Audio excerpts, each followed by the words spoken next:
there, and welcome to this premiere episode of Power Talk, your go-to program for in-depth discussions, views, and short stories from communities on the most pressing energy issues affecting our nation. I'm your host, Victor Mwila, and today we are shining the spotlight into the heart of Zambia's energy crisis, occasioned, arguably, by one of the worst droughts in the country's history. There are frequent power blackouts impacting households, businesses, and essential services across the country. Our topic on this first episode is Zambia's energy crisis, renewable solutions, and strategic initiatives for communities. I introduce to you my guests in the studio shortly after this.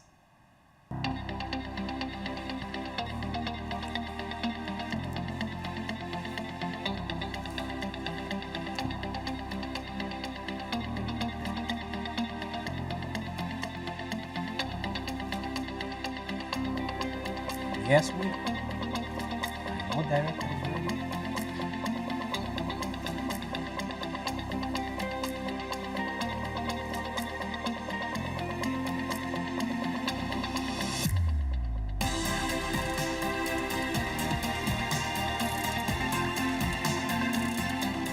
Welcome back. If you are just joining us, this is the premiere episode of Power Talk, your go-to program for in-depth discussions, views, and short stories from communities on the most pressing energy issues in our nation.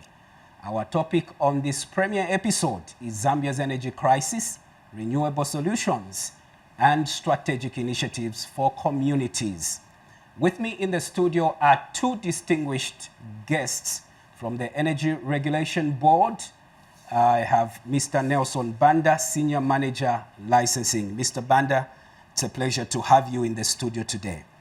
It's a pleasure to be with you on this program, and thank you for inviting the ERB, and thank you to the viewers joining us. And joining us from the Ministry of Green Economy is Mr. Ephraim Shitima, Director, Green Economy and Climate Change. You've been here on several other programs. We are delighted to have you feature on Power Talk. Indeed, I have, Mr. Mwila, and it's a pleasure to be here. We are grateful for the invitation. Thank you so much. And let me start with you, Mr. Shitima, from the outset. When we are discussing renewable energy, would you define what is this and what's the role of renewable energy in Zambia's energy diversification strategy, particularly in light of the current load shedding problems that we are facing? Thank you very much. Basically, in layman's terms, renewable energy simply refers to energy that is produced from sources that are replenishable, meaning that they are not exhausted. For example, I think the clear example is from the sun, the solar energy. Solar energy is undepleted. You cannot deplete. The sun will always be there. Incidentally, even when we have cloud cover, you are still able to generate energy from the sun. And there are other sources of renewable energy. But the principle is that the source should not be depleted. It's one that doesn't deplete, and that qualifies a source of energy as being renewable. Before I come to ERB, can you look at the challenges? What challenges do we have as a country in making this transition? Because obviously, we, having experienced this drought, arguably the worst in the history of the country, we've been dependent on hydropower generation for a long time. What challenges do we have in transitioning from, hydropower into, these alternative sources of energy? Exactly. Incidentally, hydropower is also a renewable energy. As you know, it relies on water, and everything being equal, we expect the rain cycle to be continuous. We're supposed to receive rain, and whenever water is reducing, it's supposed to be replenished through the next rainfall season. But it's a challenge that we are having now due to climate change, the drought induced by El Nino, as you indicated, that has made the water's availability unpredictable, and therefore making even relying on hydropower generation a bit unsustainable. In terms of the challenges, of course, renewable energy involves technology in some cases, but the cost of technology among the renewable sources has reduced globally quite significantly. And so the challenges are reducing. It's just how we move from hydropower. We've been used to using hydropower. But government has made a deliberate program to enhance our energy mix, to ensure that our energy mix is diversified away from not just hydropower, to increase the portion of other alternative sources of renewable energy, particularly solar. Okay, talking about diversifying and into other sources of energy, let me come to you, Mr. Banda. From your perspective as Energy Regulation Board, before perhaps we even go into what you're doing, just share with us your mandate in this area. Thank you. The Energy Regulation Board basically is a statutory body under the Ministry of Energy. We are established by the Energy Regulation Act number 19 of 2019. And in implementing our mandate, we also cross-reference the Electricity Act of number 11 of 2019. So basically, in implementing the mandate, the ERB has a number of functions that are drawn both from the Electricity Act as well as the Energy Regulation Act. And the mandate, it's quite broad, but I would just try to summarize and give some of the pertinent functions that stand out. And one of them is issuance of licenses. So in this regard, we issue licenses to do with the generation of electricity, transmission, distribution, and supply of electricity. We also monitor compliance. So once we issue with a license comes with a number of conditions. So those whoever holds on to a license is supposed to adhere to those conditions, specific conditions attached to the license. Then we also approve review and approve the tariffs. So if you are going to sell electricity, for example, we need that tariff approved by the ERB. You can't just come up with your own tariff. If you are going to say, for example, sell petroleum products, if you go to any service station, you find there is a recommended retail pump price, meaning that has been approved by the ERB. We also receive, investigate, and determine complaints. So right now, one of the complaints that has been going around is ESCO cannot stick to its load shedding schedule. So if you are one of those affected, Victor, you are free to walk into the ERB offices or make use of our toll-free line 8484 to lodge that complaint. Of course, we are in a crisis. We expect certain things not to move according to plan, but we try by all means to ensure that we stick to that plan. From ERB, we are in a crisis. What specific interventions are coming from the board to promote renewable energy and other alternative energy sources for communities? Thank you, Victor. I think we, as ERB, first of all, let me put it on record that we do acknowledge that indeed we are in a crisis as a country. The energy sector, particularly, is one of the worst hit in terms of the disaster that we are going through. And this is basically stemming from one of the obvious reasons that over 85% of our generation comes from hydropower. Okay, so as earlier alluded by the other speaker, that hydro, we faced a drought. So this drought has really hampered the generation capacity of the country. Now, for the sake of the viewers joining us, I want to explain two terms, Victor. So the first term is power and the other term is energy. Okay? So what is power and what is energy in layman language? I don't want to sound really technical in this. So Victor, for you to move from home to here as a workplace, yeah, obviously you have to get on a vehicle. That vehicle is power. Okay? So minus the fuel in that vehicle, you couldn't have made it to this place. So if you have the vehicle, you have the power. You have the power to move. Okay, but to do the actual movement, you need the energy, which is the fuel. Okay, so in this case, that fuel is the energy that made you to move from home to here and make sure that we have this program going on. So what are we missing as a country? We are not missing power, or we don't have a deficit of power. We adequately have the capacity to generate as the country actually in excess of what we need. What we are lacking is the energy, and in this case, the energy is water. Like I mentioned, that 85% is coming from hydropower, and where we have a drought, as it is the case, one of the worst droughts that this country has experienced, not just for the energy sector, but other sectors like the agriculture sector, just to name but a few. So it's what has made our power plants not to generate to full capacity. And in this regard, our power plants are running at low capacity, and it's that capacity that has created now an energy deficit. Okay? So as you are coming in as ERB, what are some of these specific measures or interventions that you are bringing in so that this situation that you're talking about, the crisis that we are experiencing, is addressed? Okay, thank you. Because So we are looking for solutions. So in getting to that, I was coming to that. So now, recognizing the challenge that we have is to try and take away as many people as possible from the grid. Okay, so just to reduce the demand. So one of the interventions that we are taking now is to promote the use of backup solar solutions for households and other commercial entities that can afford. So in this regard, we've opened up the borders as ERB, because remember, this is a regulated market.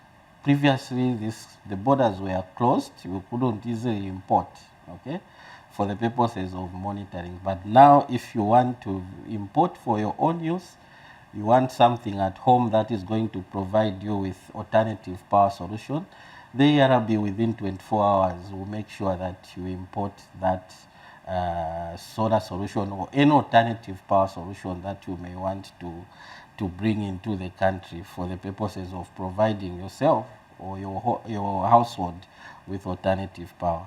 We have also relaxed the regulations. So generation station, okay, if you are going to set up a power plant with a capacity of less than 250 kilowatts, which is more than sufficient for a household or a business. Here we're talking about independent power producers coming on board. Yes, I'll be coming to the point of the independent power producers. But for now, we are trying to deal with any business or individual. Okay, so any business or individual that want to import alternative power solutions into the country like solar within 24 hours. Okay, we are able to facilitate that, which is makes it easier for anyone, and you don't need a license for that. Or what we need is, because we manage this with our counterparts from Zambia Revenue Authority, okay? And remember that there is an incentive on these products from government, which means the import duty as well as the VAT is zero rated, okay? So you are going to import these products without paying VAT as well as import duty, but within 24 hours, you can import from whichever source you want to get your products from, and they'll be in the country. Then if you want, for whatever the reason, you are a shopping mall or even here at a mass media complex, if you want to put up a generating station, you want to be independent, okay?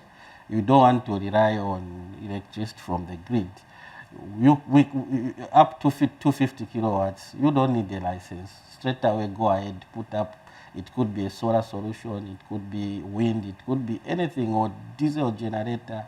The ERB will facilitate for that without a license and ensure that you relieve the grid, the pressure from the grid, and be self-sufficient. Apart from that, we understand that cooking takes up a lot of power from the grid, okay? So in this case, the ERB is also looking at ways of promoting alternative sources of energy for cooking. So we can talk of LPG, the gas. So it's usually before the ERB took intervention into this market, what you'll notice is that when there is a demand for the gas, the price will skyrocket. Okay, market players will take advantage. But it's no longer the case because ERB has taken an intervention to ensure that the price is regulated. Remember when I was giving my preamble, I mentioned that one of the things we do is to regulate the price. And in this case, we set a benchmark to say you cannot exceed a certain threshold in terms of pricing, okay? Just to ensure that the players in the market do not take advantage of the situation and exploit the public. Just on that, gas is in short supply right now. What is happening and what are you doing about that? Okay. Well, the demand, one thing for sure is the demand for gas has really gone up because of this crisis we are in. It's not something that really was anticipated. Okay, so the demand has really outstripped the supply. But one thing for sure is people should not, no one should take advantage of the consumers and price something outside the limit that the ERB has set. So like I mentioned, in line with one of our functions, if for whatever reason there is someone who is offering gas at a price that is not approved by the ERB, please get in touch with us. We are able to move in quickly and rectify that issue. We don't expect anyone out there who is licensed by the ERB to take advantage of the situation and begin to charge exorbitant prices that are not approved by the ERB. We are going to experience one or two situations where people, maybe they walk to a retail outlet, they don't find the gas. It's just that the demand has really shot up, not that it's in short supply. The players out there are mandated to ensure that they stock the gas.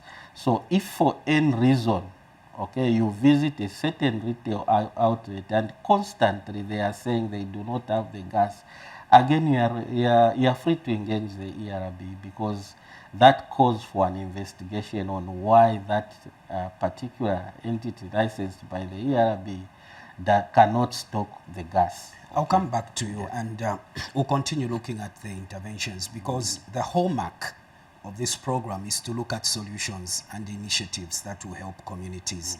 But for now, let me come to you, Mr. Shitima, from Green Economy. Would you help us understand what are some of the promising renewable energy projects currently underway and how do we expect these to alleviate the energy crisis that we are facing? Thank you very much. From our side, as Minister of Green Economy and Environment, of course, we have interest in the energy sector because to transition to a green economy, energy is very critical because that is what powers our economy. Yeah, there is a number of interventions that are coming up in terms of renewable sources. For example, you may recall that sometime last year, the Minister of Energy, Honorable Kapala, launched a $300 million project in Serenge that is to generate about around 50 megawatts of energy. And of course, that is important. Then of late, you may also be aware that the Copper Belt Energy Company on the Copper Belt is coming on very strong with renewable energy. They have set up a number of solar plants, one in Itimpi, it's about 64 megawatts, and another one at 34 megawatts. All these are initiatives that are going to contribute to increase our energy capacity and therefore reduce on our dependence on hydropower. Of course, energy projects naturally take long to be online, but these are interventions that are being speeded up, and hopefully once they are done, and many more beyond those, they are going to enhance our energy capacity and security as a country. But from our side, as Minister of Green Economy and Environment, this elates us because these are green energy sources, and that means that we are killing two birds with one stone. We are not only increasing our energy security as a country, but we are also addressing environmental issues. Exactly. So, Mr. Banda, we were talking about the interventions that are underway from ERB. You talked about the exemption from licensing for power generation stations below 250 kilowatts. Are we seeing communities responding to this? How do you assess the response from members of the community? Yes, we are seeing increased response from both households and commercial entities. I think there are a lot of households that have ventured into importing alternative power solutions. And like I mentioned, within a period of 24 hours, we've been able to clear that and ensure that we don't impede anyone who wants to provide an alternative solutions out there. It's equally the same. The number of businesses that are taking up the initiative to install alternative power solutions, that has also increased.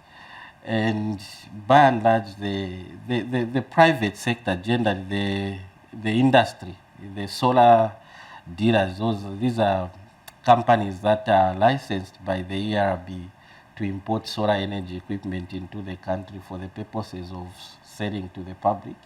Even in terms of these numbers, they've also increased. And as we speak, I think we are at over 255 licensed companies. And what I would want just to urge the public is, if you want to procure your solar solutions, please engage our licensed entities, because that we are then assured of value for money. Like I mentioned, there could be some people who would want to take advantage of this, but the beauty of engaging our licensed entities, Victor, is that if you are not satisfied with the service that they've given you, then you can seek recourse with the ERB. Okay, you can have your money refunded or the products replaced with products that are going to function as per expectations, and the expectation is what we have prescribed in the standards. So we do have standards for solar panels, solar batteries, different solar products, and we expect that if you buy, let's say for example, it's a battery, solar battery, it should not, if the product warrant says 5 years, it should give you 5 years of value for as long as you don't abuse it. Okay, so the whole idea is ensure that the public out there, the consumers, get value for money, and that's why we insist that please engage our licensed entities, and the number keep on growing, and we are, but as we are talking, like I mentioned, we are over 255 licensed dealers across the country. You should be able to pick at least one, okay, and who is going to give you a service that you are not going to regret. Yeah. Mr. Shtima, I think one of the issues when we talk about solutions and strategic initiatives center around storage capabilities to ensure that there's a stable supply from intermittent renewable sources like solar and wind. As a country, have we come to that place yet where we have initiatives on how we can ensure that we enhance energy storage capabilities? Yes, I think we are, particularly now, Samuel, if you just go on the market, you find various batteries that are being promoted. It could be lithium batteries, other types, with capacities that were quite impressive. Not only solar, but even those that are rechargeable by the hydroelectricity when we have it, and they will tell you how long that battery will last after the electricity has gone out. So yes, we are growing quite significantly. And you know, sometimes crises like these provide an opportunity and it creates opportunities not only for the country but to businesses. There are a lot of businesses which have ventured into this, as Mr. Banda indicated. All those enterprises that are operating under ERB, a lot more want to venture into the market because everyone now is desperate to get energy. And so yes, in terms of storage capacity, the batteries are increasing, technology is growing. You know, the electric vehicle movement that has come up is also about how much energy you can store to move the vehicle from one point to the other. What are the priorities that are coming from the Ministry of Greening economy,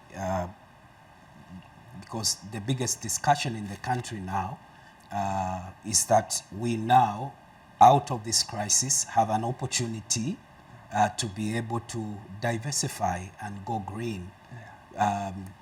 As we are closing, What are the priorities in the ministry? Yeah, thank you very much. I think from our side, it was a coincidence because, you know, it's a new ministry, and particularly the department that I head is relatively new.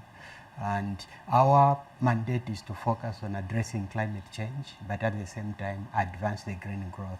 And we think this challenge that we are facing will help us advance in terms of green growth, because the green growth strategy, the national green growth strategy, which the ministry launched just recently, actually outlines how we address issues of energy. What sort of energy are we using in terms of advancing green growth? And so we think that it's an ideal opportunity to advance implementation of this green growth strategy.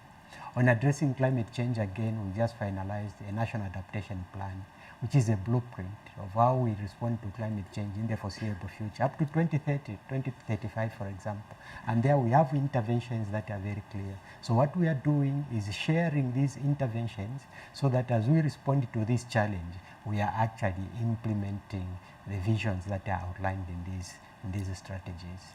So we are trying to ensure that the responses that are undertaken by various agencies are within the policy framework of the country, not on the Vision 2030, the 8th National Development Plan, but these new specific instruments, particularly the Green Growth Strategy that I've made reference to, and the National Adaptation Plan.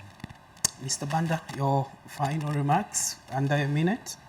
Well, one thing for sure is the ERB recognizes the energy crisis, and we remain committed to address this crisis.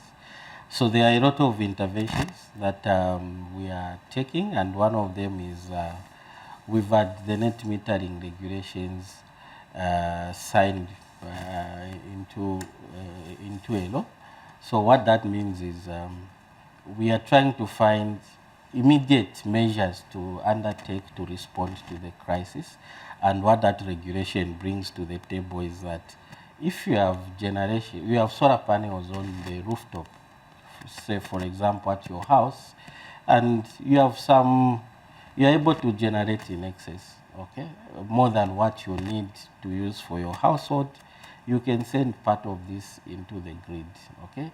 So those are some of the immediate interventions we are taking just to ensure that the situation is stabilized, the situation is restored back to normal. Even if it doesn't rain today, at least we need to get back to where life should get back to normal. I would like to thank you both for making an appearance on this premier program of Power Talk. Thank you so much for coming to the program. It is a pleasure, Victor, to have us on the program. Thank you for the invitation. There you have it. I was hosting Mr. Nelson Banda, Senior Manager, Licensing from the Energy Regulation Board, ERB, and Mr. Ephraim Shitima, Director, Green Economy and Climate Change from the Ministry of Green Economy and Environment. That's it for today, but you can watch Power Talk every week as we continue bringing to you more in-depth discussions on energy and environmental issues affecting our communities across the country. Until next time, my name is Victor Mwila. Stay safe, stay informed, and let's power Zambia together. It's bye for now.